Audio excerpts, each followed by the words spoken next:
funciona como un paraguas, ¿no? Cada uno tiene sus proyectos individuales, sean educativos, sean empresariales, sean sindicales, y la red es, digamos, piénsenlo como una chapa, ¿no? Que uno puede decir, yo pertenezco a esta red y desde aquí puedo aportar.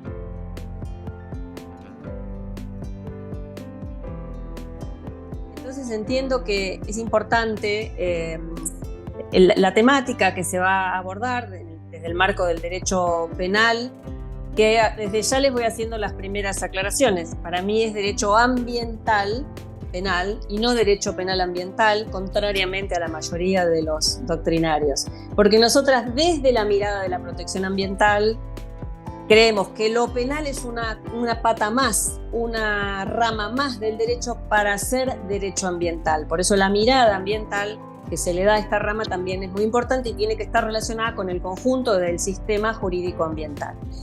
Para puntualizar, la unidad de análisis y prevención de delitos ambientales tiene la número, se crea por resolución 19 del 2023 del Gobierno Nacional de la Argentina.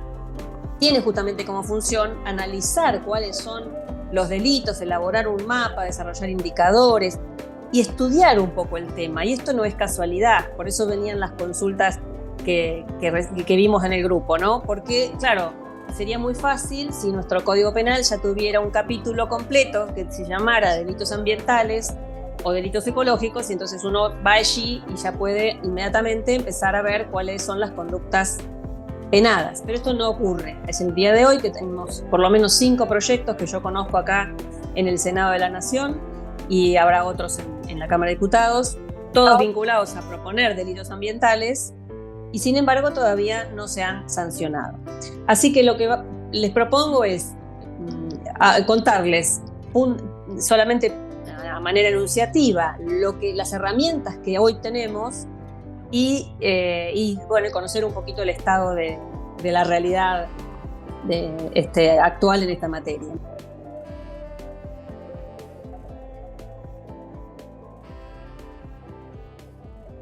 Nuestro Código Penal argentino debe ser sancionado únicamente por el Congreso Nacional. ¿Por qué? Porque a nivel constitucional es una materia reservada, entregada, cedida exclusivamente a la Nación, al Gobierno Nacional, para su sanción. Y esto está regulado en el artículo 75 de la Constitución Nacional. No como en otros países que puede haber delitos en algunos estados provinciales o autónomos, según cómo se llamen. No es el caso. En Argentina hay un solo Código Penal, como hay un solo Código Civil y Comercial. ¿Qué es el derecho penal? En 2 palabras. Es esa rama del derecho en la cual se consagran las conductas que la sociedad considera más graves, las que más ponen en riesgo el orden social, el orden público, porque se da una pérdida de los principales valores humanos, se afectan los principales valores humanos. Entonces, sin duda, es fácil, como cuando vemos sentencias como la reciente sentencia, cuando hay un asesinato, un homicidio, ¿no? La vida es uno de los principales bienes jurídicos protegidos en nuestro Código Penal. El cuerpo, el patrimonio, el derecho de propiedad también está incluido, el honor, la administración pública, delitos contra la fe pública, también los delitos contra la salud pública. En fin, hay una cantidad de capítulos donde se van abordando los bienes jurídicos protegidos en el Código Penal. Como les decía, además del Código Penal, tenemos la posibilidad de sancionar leyes especiales que abordan una temática y que en algunos casos incluyen figuras delictivas. Es el caso de lo que más conocemos de la Ley de Residuos Peligrosos. Ya vamos a puntualizar en esto.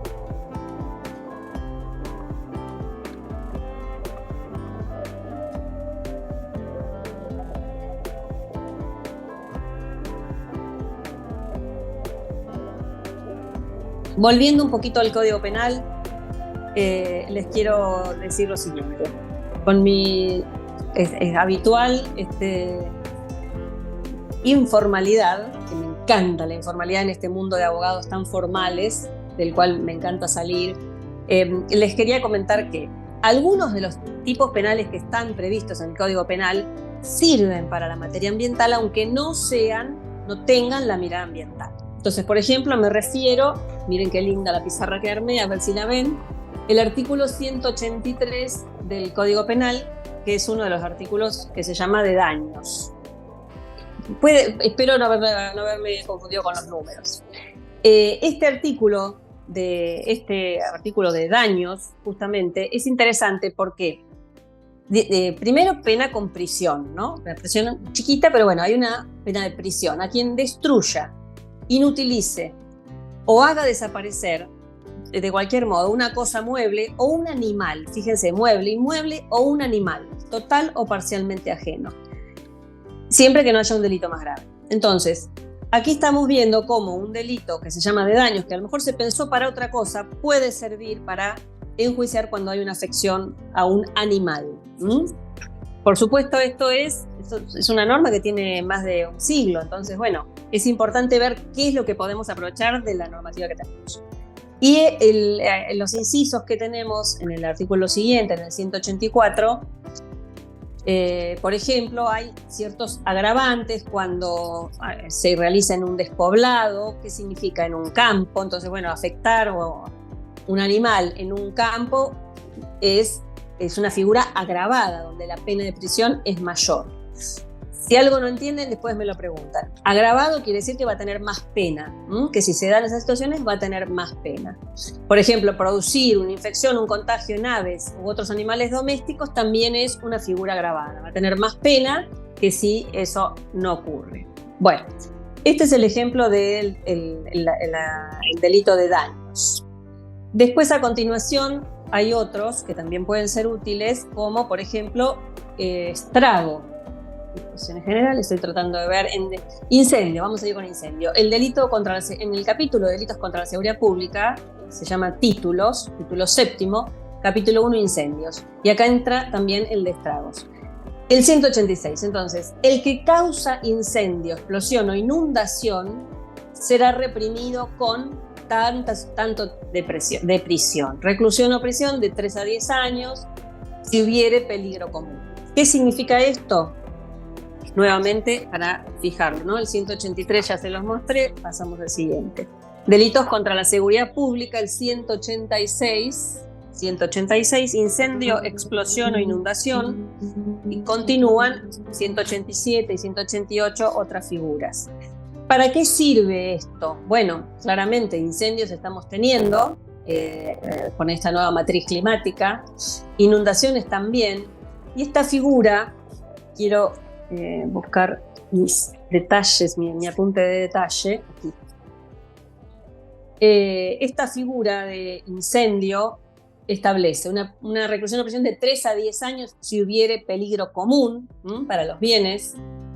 Y luego hay otras figuras agravadas, si fuera ganado, ¿no? Si fueran bosques, olivares, cañaverales, algodonales, herbatales. Claramente hay una visión inicial productivista, pero evidentemente podemos aprovechar esto que está pensado de otra manera para las nuevas realidades, porque así se deben construir las leyes.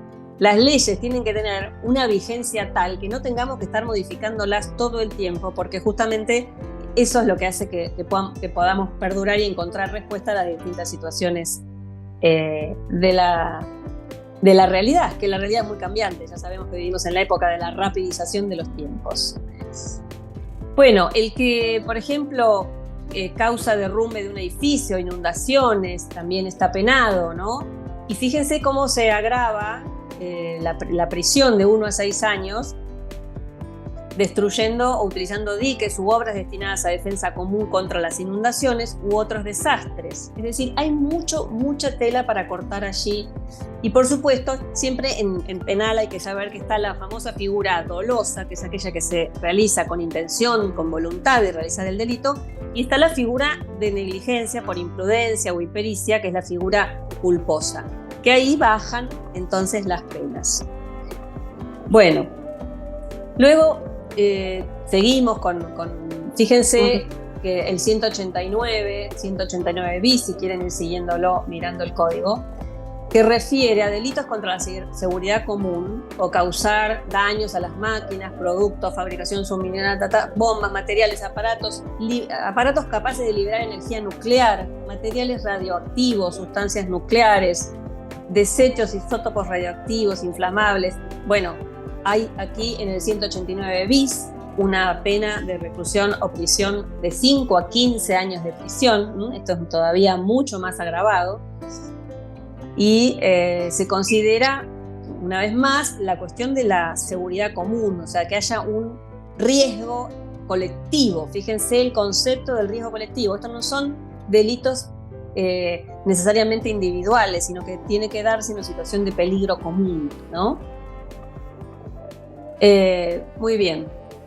Para ir adelantando un poquito más rápido, los famosos delitos contra la salud pública. ¿Por qué digo famosos? Porque el artículo 200 en adelante son los que más se venía hablando antes de la ley de residuos peligrosos, y así es como la ley de residuos peligrosos deriva al artículo 200. El artículo 200, capítulo de delitos contra la salud pública, ¿no? Reprime con reclusión o prisión de 3 a 10 años el que envenenare o adulterare de un modo peligroso para la salud, y acá viene, modo peligroso para la salud, aguas potables o sustancias alimenticias. Bueno, acá tenemos una limitación, claramente, porque agua potable está pensado también para otra época, ¿no? Sustancias alimenticias, medicinales, de uso común, o al consumo, destinadas al consumo de una colectividad de personas. Y hay un agravante, que es que el hecho sea seguido de muerte. Y así sigue. Después está la figura que justamente no es culposa, sino la figura dolosa. Está aquí la propagación de la enfermedad en el artículo 202. También con la época de COVID nos funcionó, lo escuchamos mucho, el que propagara una enfermedad peligrosa y contagiosa para las personas, y la forma culposa. A veces cuando llegamos a la forma culposa, la pena es la multa, y ahí es donde se debilita mucho la figura, porque bueno, si es una multa se arregla con el bolsillo, pero lo que sí les aseguro es que cuando lo que está en juego es la libertad de deambular, todos nos preocupamos mucho más. Esto es una experiencia que tuve cuando sancionamos la ley de residuos industriales, la 25612, que justamente traía un capítulo penal que yo colaboré en esa redacción, y específicamente preveía que si por ejemplo, se eliminaba o se producía la afectación de la especie animal por residuos industriales, venía como sanción la prisión. Y este fue el argumento por el cual se vetó, porque decían, no, ¿cómo por matar un yaguareté? ¿Quién quiere ir preso? No, nadie quiere ir preso por matar un yaguareté.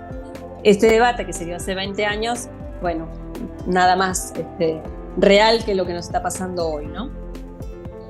Todas estas normas del Código Penal se aplican. Yo no estoy viendo las preguntas, chicas, así que sigo adelante. Después, en tal caso, las contestamos a posteriori. Todo esto lo aplica la justicia que corresponde, la justicia ordinaria, o la justicia que corresponde al lugar donde se producen estos hechos delictivos, porque esto es parte del artículo constitucional, sin alterar las jurisdicciones locales. Quiero decirles que siempre hay distintas opiniones doctrinarias, ¿no? Por ejemplo, ¿cuándo se consuma un delito? ¿Cuándo efectivamente hay un delito? Y ahí hay siempre que hacer una aclaración, porque la doctrina va para un lado o para el otro, y en un lado se defiende al delincuente y en otro lado se defiende a la sociedad, que es la que se ve afectada cuando se produce un delito. Entonces, por ejemplo, para el determinado tema, ¿no? Cuando se enferman, cuando se produce ese delito de la propagación de la enfermedad. Para algunos autores no hay delito si no hay enfermos, si efectivamente no se produjo la enfermedad. Esto significa que todas las acciones tienen que aparecer la prueba de acá está, estos se enfermaron, y el certificado médico que dice fulanito y menganito se enfermaron. Para otros sectores de la doctrina, en este mismo punto, los delitos pueden consumarse cuando hay un peligro de contraer una enfermedad. No estoy tomando un ejemplo. Entonces, en ese caso, poner en riesgo para que se produzcan la enfermedad ya es el delito en sí y ya merece la pena de prisión. Entonces se dan cuenta lo que es un delito de peligro y un delito de daño.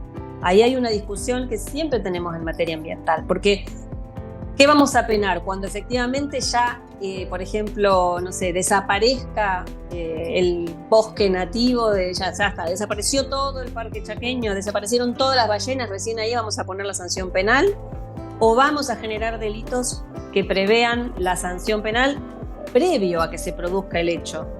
Y es muy importante esta discusión de la doctrina y, por supuesto, de la política. Otra de las discusiones muy fuertes que se tienen en el Congreso es el tipo de pena a aplicar. Hubo un proyecto de modificación integral del Código Penal en la gestión del gobierno anterior. Estaba muy trabajado, con un montón de figuras y delitos muy específicos, muy trabajado técnicamente, pero las sanciones en su gran mayoría eran multas.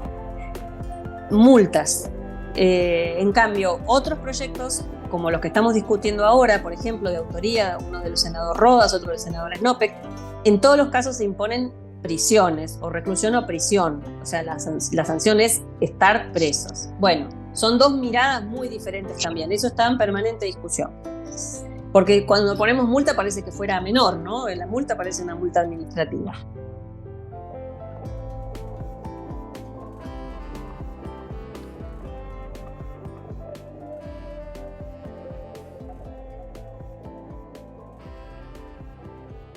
En leyes especiales, miren qué linda esta, que me quedó preciosa esta placa. En leyes especiales tenemos 3. Fauna, la ley de fauna, tenemos la ley de residuos peligrosos y también hay delitos penales en la ley de patrimonio histórico y cultural de la nación. La ley de fauna 22421, la ley de residuos peligrosos 24051 y la ley de patrimonio histórico, que es la 25743, si no me equivoco el número. Sí, 25743. Si alguien conoce alguna más, bienvenido el aporte. La ley de maltrato animal también la podríamos poner porque tiene figuras penales y ahora hay mucha actividad de todas las agrupaciones defensoras en materia de maltrato animal, defensores de animales. Así que bueno, en fauna, por ejemplo, ¿qué les puedo...? De fauna, vamos a ver lo poquito que dice la materia de fauna, pero que también aporta, como vuelvo a decir, realiza un aporte. Acá. Por supuesto no lo encuentro. Vamos acá, vamos a la ley. Será reprimido con prisión el que cazare animales de la fauna silvestre en campo ajeno y sin autorización. O sea, claramente tiene un sentido productivo. Pero sirve, cazar, la figura ¿cuál es? Cazar, no otra, ¿no? Cazar animales de fauna silvestre. En el artículo siguiente, será reprimido con prisión, y ya esta es una figura más agravada porque se agregan más años y se agrega inhabilitación, cazar animales de fauna silvestre cuya captura o comercialización estén prohibidas o vedadas por la autoridad jurisdiccional de aplicación. O sea, que haya una prohibición o una veda fuera de los periodos, ¿no? Y tiene que haber una autoridad de aplicación que lo decida. Y hay otro modo agravado, cuando haya una organización detrás. Ojo los que hagan turismo con esto. ¿Por qué? Porque esto tiene una pena más agravada. Cuando hay concurso de 3 o más personas, con armas o con medios prohibidos, artes o medios prohibidos, esto tiene una pena agravada. Todo este material es interesante conocerlo, porque no es que no tenemos nada, tenemos algunos elementos. Por supuesto, ojalá tuviéramos un capítulo en el Código Penal. Luego, cazar animales de fauna silvestre utilizando armas o medios prohibidos tiene también que esté prohibido por la autoridad de aplicación, como decía, está previsto aquí en este capítulo de la ley 22421, y además se extiende la posibilidad de enjuiciamiento penal a quienes transporten, almacenen, compran o venden cualquier pieza que tenga que ver con la fauna silvestre. ¿Esto para qué sirve? Los trofeos, toda esta cuestión de la caza y de quedarse con la cabeza, ¿no?, del animal. Bueno, todo esto, si no está permitido, si está hecho en los términos contrarios del Código Penal, son susceptibles de caer en estas investigaciones penales. Bueno, residuos peligrosos, ¿qué les voy a decir?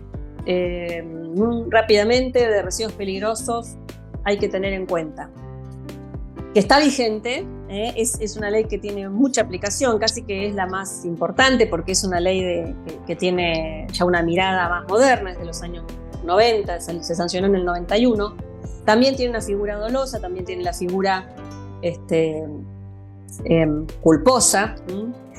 ¿Qué significa en la ley penal contaminar con residuo peligroso? Primero, la definición de residuo de la ley de 24051. ¿Qué es un residuo y qué es un residuo peligroso? Esto está en la primera parte de la ley, que es el artículo 2. Ahí hay una dificultad porque, primero, para poder poner en marcha esta investigación penal hay que demostrar que ese material es un residuo, por ejemplo, y no un insumo para otra cosa. Y segundo, que es peligroso. Y ahí hay toda una discusión doctrinaria de la cual se agarran la mayoría de los abogados que defienden a quienes delinquen, ¿no? Porque es discutible ese concepto de residuo peligroso, no es claro, no es contundente. Y en la ley penal, todo lo que no es claro y contundente es aprovechado a favor del delincuente. Un tema que discutimos en la doctrina hace 1 o 2 años, tuvimos un evento con muchos de los abogados especializados en la materia, del cual yo participé. Muchos dicen que hay que remitir a las normas administrativas, porque ahí ya se dice lo que está bien y lo que está mal. Bueno, eso es un error, porque eso es lo que facilita lo que se llama ley penal en blanco, de lo cual se valen todos los abogados defensores de los delincuentes. Porque al no estar claro justamente qué es lo que está previsto a nivel nacional, a nivel provincial, a nivel municipal, hay todo un debate para ver cuál es la norma administrativa aplicable. Entonces, eso es lo que se aprovecha para decir, bueno, ley penal en blanco a favor del delincuente y queda inocente. No es que se aplica la mínima, no puede funcionar la justicia penal.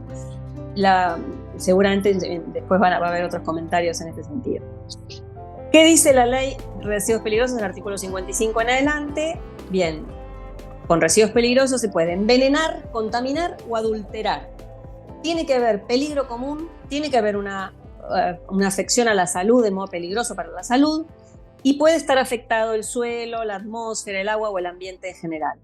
Es decir que ya, como vemos, hay una figura un poco más amplia. Si bien tiene que hacerse con residuos peligrosos, se prevé la condena social cuando hay una contaminación del suelo, del agua, de la atmósfera o del ambiente en general. Una vez más está la cuestión del peligro común. La figura se agrava si se produce la muerte. Hay casos en Argentina donde esto ha ocurrido y la muerte, cuando se produce la muerte de una persona, la sanción es de 10 a 25 años, o sea, se equipara con una muerte hecha con un revólver, o sea, una muerte común. Inclusive se agrava el mínimo, que es de 8 años, si no recuerdo mal. Después está la figura culposa, que es cuando se contamine a pesar de haber evitado, con imprudencia, por negligencia, porque el gerente no sabía, porque, bueno, no violé la norma, pero no quise contaminar, ¿no? Esa es la figura culposa que también está prevista. Después están los agravantes, también hemos escuchado estos días mucho hablar de agravantes. O sea, ¿hay más pena de prisión? Sí. ¿Se produce la enfermedad efectivamente de alguien o si se produce la muerte? Al agregar este artículo de agravante, justamente se confirma que el delito de residuos peligrosos puede abrirse toda esta vía de investigación cuando hay un peligro de que se realice esa contaminación. No hay que esperar la contaminación. Y luego hay una figura también muy importante en la ley 24051, que es la posibilidad de sancionar a las personas jurídicas de manera penal, que es un debate dentro del derecho penal, porque no en casi ningún delito estaba previsto que se pudiera enjuiciar penalmente a las personas jurídicas, a las sociedades anónimas, a las sociedades de responsabilidad limitada. Y sin embargo, por primera vez en el derecho argentino, si no recuerdo mal, se prevé que las personas jurídicas puedan ser investigadas y condenadas penalmente por este tipo de delitos, ¿no? Producidos por residuos peligrosos. De residuos peligrosos ha habido algunas condenas. Creo que una de las primeras y la más importante justamente fue en Mendoza, por una emisión de contaminación atmosférica que se consideró por impericia o imprudencia de parte de los gerentes de destilería Cuyo. Pero bueno, se produjo una contaminación, una emisión de gases que era sumamente riesgosa para la salud y fueron condenados. Después el caso con algunas de las que están aquí hemos seguido el caso de la contaminación del barrio Ituzaingó anexo de Córdoba. También se condenó utilizando y aplicando esta figura en el caso de agroquímicos. Entonces, en síntesis, ¿qué es lo que tenemos con residuos peligrosos? Envenenar, que es agregar veneno. Bueno, todo esto tiene una definición. La doctrina penal, cada palabrita tiene un significado propio, porque incendio no es lo mismo incendio en términos de la doctrina penal que el incendio que puede estar en Wikipedia. Entonces hay que estudiar mucho qué dice la doctrina que es incendio y qué ha dicho la jurisprudencia. Envenenar es agregar veneno. Adulterar es transformar la esencia de una sustancia. Contaminar es introducir al elemento o al medio cualquier índole de factores que anulen o disminuyen sus características naturales. Bueno, esto es así. Y si no se dan esas circunstancias, pues no funciona el derecho penal como queremos, que es para sancionar, ¿no? Para generar justamente los cambios de conducta. Y el tipo protegido incluye el concepto de salud humana, que también es importante tenerlo en cuenta, y se puede expresar en el medio natural, en el suelo, en el agua, en la atmósfera o el ambiente en general. Esa frasecita, el ambiente en general, abre bastante. No dice, por ejemplo, degradación, no se considera la degradación. Bueno, hasta el momento que yo sepa, ningún fallo ha avanzado en incorporar el concepto de degradación, cuando hoy sabemos que la degradación es muy grave porque tenemos vastos espacios del territorio nacional que están degradados, no necesariamente contaminados, y no sirven más ni para los animales, ni para los seres humanos, etc.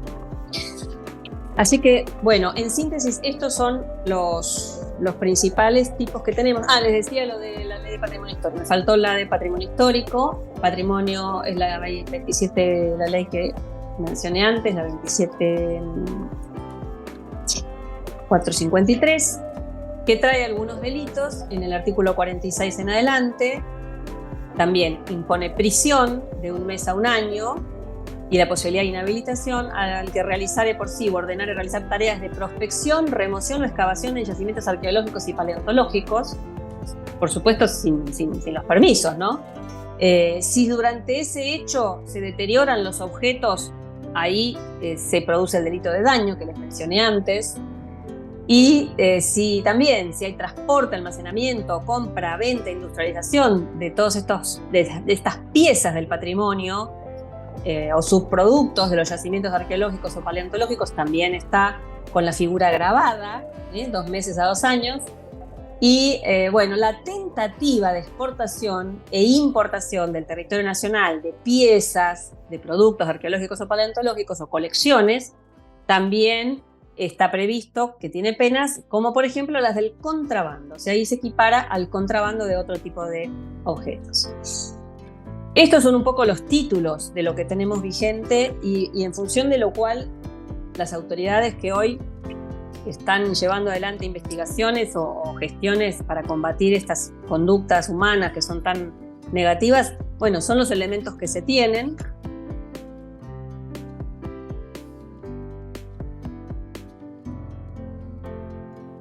Después, ¿qué ocurre? Cuando hay que ir a ver quién era el titular de una cuenta, de un patrimonio, para ver si es un campo ajeno, si tiene dueño o no tiene dueño, bueno, ¿qué pasa? Encontramos otras dificultades de tipo administrativas. Por ejemplo, que no está el catastro debidamente ordenado y entonces no se sabe quién es el titular de los predios. Eso ocurre mucho en el delta por el modo de construcción de ese ecosistema del Taico, por el cual permanentemente se van formando nuevas islas que no están incorporadas a los catastros de las provincias, ninguna de las 3 provincias, y entonces se están usando, pero sin embargo no tienen un dueño registral, ¿no? Entonces ahí se ve la dificultad de cómo hay que articular entre el avance de la gestión a nivel administrativo para que después pueda funcionar lo penal. Sin embargo, bueno, muchas veces ni siquiera se buscan los catastros, ¿no? Porque eso también fue parte de las denuncias. Y una cosa importante que hay que tener en cuenta para que nadie busque cómo tan fácilmente eximirse de estas conductas penales que deben ser perseguidas. El Código Penal, el Código Civil y el Derecho Administrativo son campos independientes. Es decir, que una empresa, una persona o una persona jurídica o no, o física, tenga permiso administrativo para realizar una actividad no lo exime de responsabilidad civil ni de responsabilidad penal.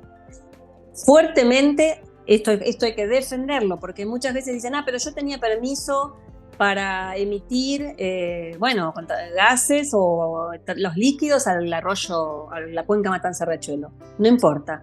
Es independiente una responsabilidad de la otra, y esto ya está establecido claramente ahora en las normas, en el Código Civil y Comercial Nuevo, el artículo 1774 ya lo dice claramente. Y todas son responsabilidades independientes. En el tema de bosques, nosotros hace mucho tiempo que trabajamos en esto, porque saben que la deforestación es un gran problema. Yo en esto voy a pararme en mi subjetividad, ¿no? Porque el derecho penal para los abogados es muy complicado, pero es donde realmente se ven todas las cuestiones vinculadas a la esencia del derecho. Porque en un Estado de derecho, lo más importante son las garantías del ciudadano. Y aunque uno trate de correrse, digamos, de su libro, la verdad es que para el derecho uno tiene que tener una acción típica, antijurídica y culpable, ¿no? O sea, esto es básicamente lo que define la esencia del derecho penal. Porque son las garantías, nadie puede ser juzgado sin una cosa previa y tiene que estar claramente establecido. Yo lo he estudiado mucho en bosques. ¿Y cuándo llega el derecho penal? El derecho penal llega cuando todas las otras ramas del derecho, básicamente la administración, no cumple con lo que tiene que hacer. Entonces llega como última ratio, así se llama el derecho penal, porque es la última mano que tiene el Estado para hacer frente a esa conducta típica antijurídica y culpable específicamente descrita para penar. ¿Por qué? Porque el derecho se organiza sobre bienes jurídicos protegidos y el valor más importante para nuestro Estado de Derecho es la vida, y después viene la libertad. Coincido con lo que decía Mariana en cuanto a que hay toda una cuestión respecto del fundamento de la pena y que también hay muchos puntos. En realidad es verdad que tenemos el delito de daño y, como bien decía Cristina, explicaba muy bien cuáles son los distintos tipos penales que tenemos, pero bueno, también nos encontramos con esa dificultad que hay muchos tipos que no están bien específicos, entonces a la hora de aplicarlos encontramos estas cuestiones de poder entender bien cómo es encuadrable la conducta. Y con el delito de daño, si bien es uno de los delitos que más tenemos en el código, lo cierto es que el daño es un delito subsidiario, que creo que por ahí es el aporte que me gustaría hacer. Es un delito subsidiario, entonces solamente lo vamos a aplicar en caso de que no haya otra figura concreta que específicamente nos hable sobre el tema. Entonces, cuando escuchaba a Cristina que hablaba, por ejemplo, del tema de los animales, muchas veces encuadramos el maltrato animal en daño. Hoy, por suerte, tenemos la ley de violencia animal, que algunos tipos de animales, porque no todos los animales están encuadrados en esa ley, podemos, en vez de aplicar el delito de daño, aplicar la ley específica, pero siempre teniendo que ir a las distintas leyes que están incorporadas al código, que a veces no nos encuadran todas las figuras. Y también otra cosa, que el delito de daño solamente es doloso, no encuadra daño culposo. Entonces muchas veces hay situaciones que pueden llegar a poder formar parte, pero la realidad es que si no podemos demostrar el dolo, no lo podemos encuadrar tampoco. Y ese también es una gran cuestión que tenemos ahí. No existe la figura en nuestro código del daño culposo. Ok. Muchas gracias, Laura. Me parece súper interesante, y pensaba yo cuál es el valor de la naturaleza en todo esto, porque parece, yo que no sé absolutamente nada de derecho, siempre pienso, bueno, ¿cuál es el valor de la vida humana por el cual se puede dictar una prisión perpetua? ¿Y cuál es el valor de la naturaleza en la destrucción que se hace de ella? Y bueno, ¿cuál es el valor? ¿No? Es que también está muy visto en cuanto a eso. Tiene que ver también con la importancia de los bienes jurídicos. O sea, los bienes jurídicos van a nacer ya una cuestión filosófica, ¿no? Pero nacen primero, los bienes jurídicos se generan como en cuanto a los valores que tenemos como sociedad. Ahí está. Por eso yo por eso contaba que el código necesita la reforma. Claro, porque como valores de sociedad nunca lo tuvimos, porque tampoco hay una educación ambiental, no se ha dado. Entonces, creo que ahí también está el punto. Para poder llegar a tener esos valores, como sociedad tenemos también mucho recorrido y es importante la educación ambiental.